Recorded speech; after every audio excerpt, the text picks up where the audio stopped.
Nakikita ko yung batchmates ko every year na gumagraduate. Tapos nakikita ko rin sila, they're having work. Hanggang sa yung seeing, they're becoming architects na rin. So, ano nang ganap? Welcome to the UAP Ganaps podcast where we talk about our ganaps after architecture school. Hello guys, I am Gavin. I am your host for today's episode and together with me is my co-host. Aya is my name, and we are joined together by our fellow architecture graduates. Hi, I'm Gina. Hi, I'm Nathan. Hyla.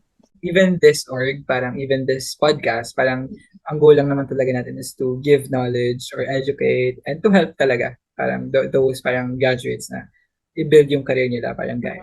After nung graduation ko, na-feel ko na dapat talaga magka-work na ako agad-agad. You really love what you do, tapos hindi ka naman mapakain. Wala ka namang makain. That's the reality kasi talaga. Parang na-pressure din tuloy ako. Kanina masaya siya, ngayon na-pressure na. Sorry. Hindi ba sa akin yung paano pag naubusan ka na ng magandang trabaho na may magandang offer. When the time is right, mangyayari yung dapat na para sa'yo. Yung